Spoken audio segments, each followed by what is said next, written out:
Welcome back to the fifth and final segment of the GSMC Golf Podcast presented by the GSMC Sports Network.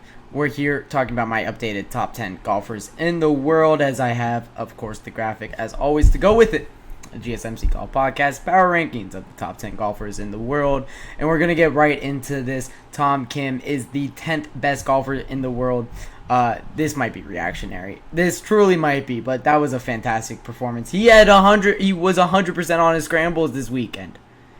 He hit 91% of greens in regulation. I haven't seen these numbers in my life. Like, truly, what a fantastic ball striking performance this was from Tom Kim. I put him 10th because this guy's 22 years old. He's already won 3 times on tour. Was going for his fourth. Was one hole shy of going for his fourth tour win at 22 years old. This guy has so much potential. We're gonna see him for a very long time in the top 10 of the official. Sorry, I had an itch of the official World Golf Rankings top 10. And I'm just gonna get ahead of the crowd here. I'm gonna be the first one to say this guy's a top 10 golfer in the world. He's fantastic. He's above these other golfers. And that leads me to number 9 now, talking about Viktor Hovland, who I had to put ahead of Tom Kim. I had to put Viktor Hovland ahead of Tom Kim. But you know how close I was to leaving this guy off the list entirely? Truly, what has he done to deserve the number 9 spot this year? Nothing. Why do I still have him in the top 10? I don't know. Truly, I don't know. But he won the FedEx Championship last year. He won everything. He won the Memorial last year. He was like top 5 in so many majors last year. Viktor Hovland had such a great season last year at 23 years old. I was so ready for him to come out this year and win majors, be one of the best golfers in the world. He would be top 5 on these rankings consistently, and just this year he just hasn't been able to do so. I'm disappointed. I'm just so disappointed. I love Viktor Hovland. This is coming from a place of love. Like, truly, I want to see this guy do well. And I want to see him be one of the best golfers in the world, but I can't justify putting him any higher. But honestly, in my head, I can't justify putting him any lower because he had such a fantastic year last year. So he's here at number 9, and I think that's fine. Just one spot ahead of him is another guy who had a fantastic year last year, but Wyndham Clark was able to win the U.S. Open last year and is 8th now. He did have a pretty good weekend, finishing top 10 at the Travelers Championship. I think he was in the pack at tied for 9th. At 17 under, if I'm not mistaken.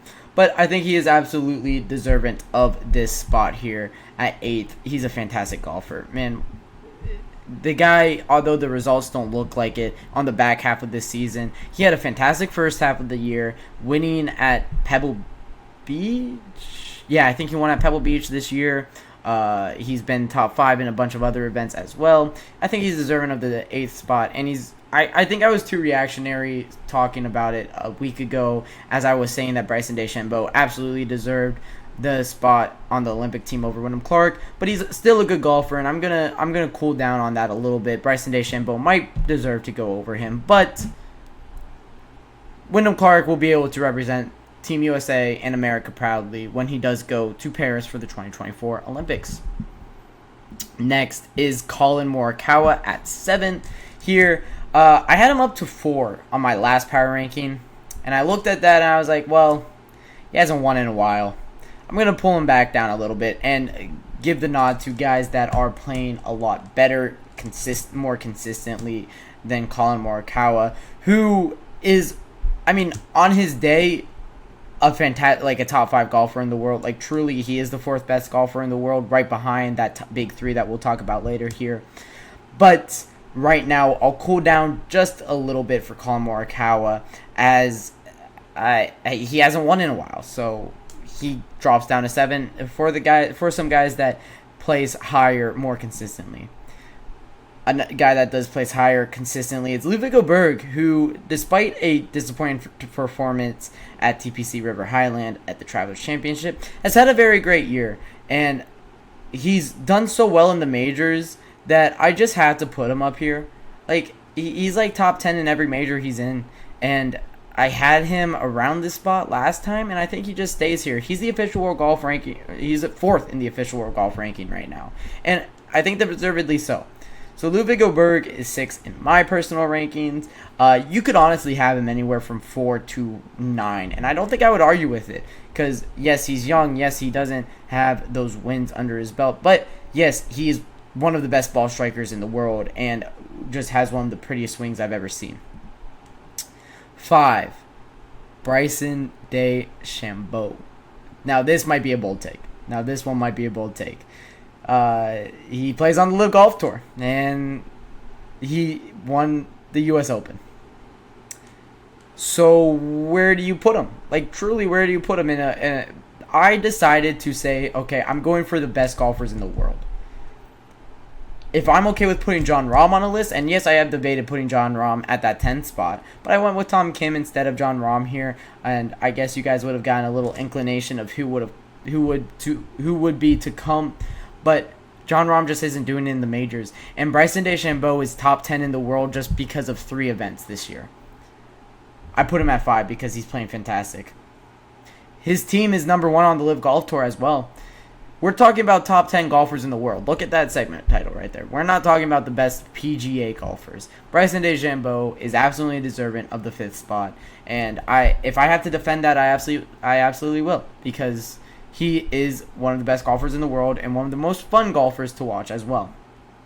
4th, Patrick Cantlay. Now, this guy is probably the most polarizing figure in golf of the year. Like, truly, you can, whatever your opinion is of this guy, it's probably warranted, especially from, the Ryder Cup that he had. The hats off, although he denies that it was because that they didn't make money. We all believe that it probably was still. So for Patrick Cantlay, whatever your opinions are of him, I still think that he is one of the best golfers in the world. Just with what he does and the product that he puts out when he is golfing, it is always very impressive, and I always love watching Patrick Cantlay, although he is one of the slowest golfers in the world as well. So it might be brutal to watch him sometimes, but I think he is still fantastic. He goes to 4th above names of like Colin Morikawa, above Bryson DeChambeau, above Wyndham Clark. I said last week that we shouldn't be talking about Bryson DeChambeau versus Wyndham Clark. We should be talking about Patrick Cantlay versus Wyndham Clark. And I'm sticking to my guns, and I'm standing behind my take on that. That's why he's number 4. Honestly, that probably is why he's number 4, because I truly believe that. I truly believe that he is one of the best golfers in the world, and I want him in Paris to represent America, because I think he gives us the best shot above even a Wyndham Clark. But I'm still okay. I'm okay with whatever. I still think America will turn provider. We have Scottie Scheffler going, so I think the gold could still come back to America in golf here. 3rd here, Rory McIlroy. We talk about the big 3. They're the big 3 for a reason. He wasn't at the Travelers Championship, so he said that he was going to take about a month off. He'll be back for the Genesis Scottish Open, which is honestly where we're seeing all of these guys come back anyways. Although the John Deere Classic, I think, got a lot of traction, and I think a lot of big names are going to play in that one. I know Jordan Spieth said that he's going to play in that one, which honestly I'm very excited for. If he does play at the John Deere Classic, I think Jordan Spieth really needs it. I think that would be huge for him if he does. So we'll see if he does elect to, or I think he has announced that he is electing to play in that one. I think that's big for him. We'll see who joins him and plays at the John Deere Classic. But anyways, Rory McIlroy, number 3. He won't be playing golf for a while, but he deserves this spot. 2nd at the U.S. Open, gut-wrenching how he lost that one on 2 putts that, you just have to make. Maybe the putt on 18 going downhill is a little bit harder than the putt on 16, but that putt on 16, have to have it. That's why he's number 3 and not number 2 above Xander Schauffele, who won a PGA Championship. He's the official world golfer, number 2. Very deservingly so. One of the best golfers in the world. When he's on, he is probably the best golfer in the world. The only person that can challenge Scottie Scheffler in tournaments when both of them are on is Xander Schauffele. He has one of the highest peaks in golf, and I love watching it. And we saw it during the PGA Championship when he just kind of went tape to tape, wire to wire, and won that one. And then that leads me to, of course, the number 1 here is Scottie Scheffler. It has to be Scottie Scheffler. We just had a whole segment talking about how historic this year for Scottie Scheffler is. And deservingly so.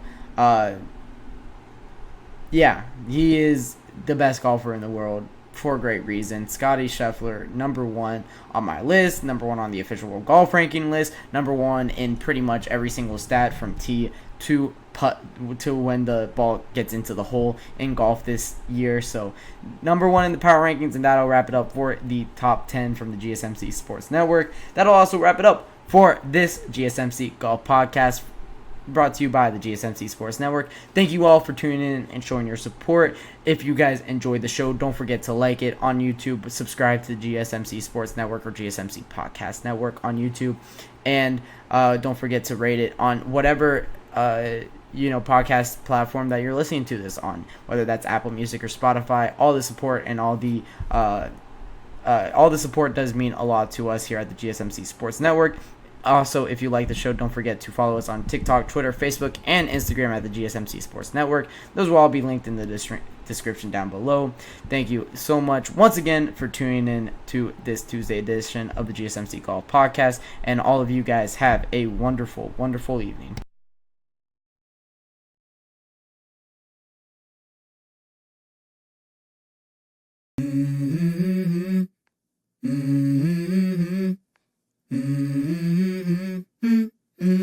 Let's go. I wake up to a little bit of drool on my pillow, feel like it's gonna be a bad day.